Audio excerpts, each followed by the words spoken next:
nhìn nó bằng kìm nấu có sụp cả nó sẽ có cái chú luôn đó. À, có nghĩa là cái ông chính là vẫn là cái ông ta để cái mua có ba hải xưa bây giờ trong mình đi lấy chỉ gọi là phụ thôi.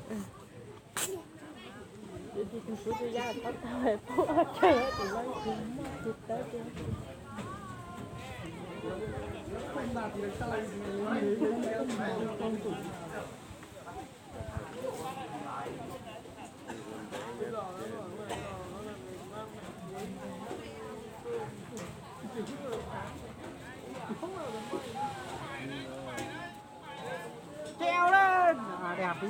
Ôi quá đẹp, Thôi ra em có chị cái mấy nhuyễn sao chúng ta đi họ quá đẹp.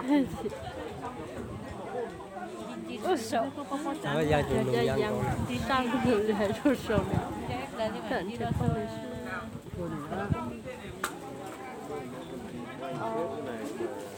sao đi sao thời kỹ sự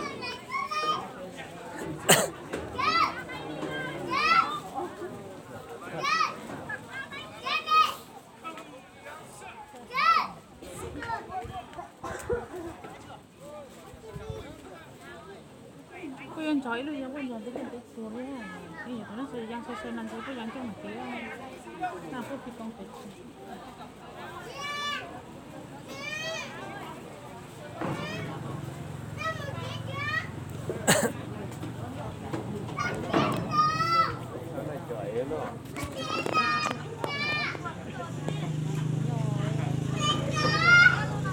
nó to xa chứ chứ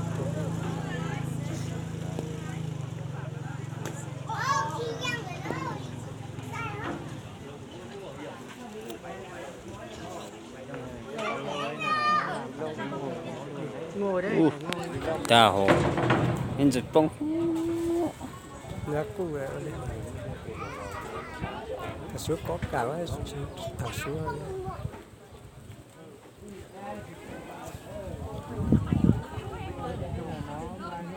Quay lại chỗ này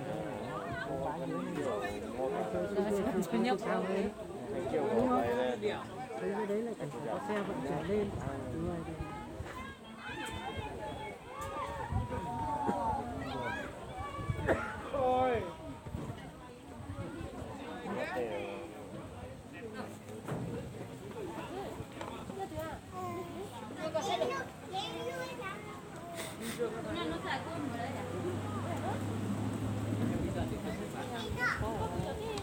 giang ra có số thành yếu cả mình đã chụp anh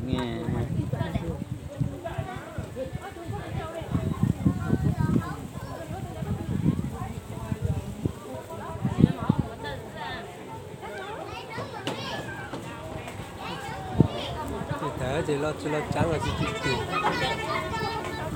toàn nhất trắng phải là chỉ cái tông trắng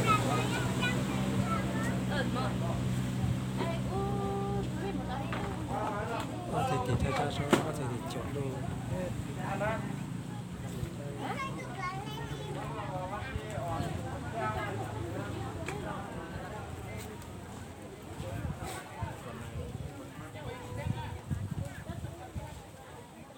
Cầm vé đi ra.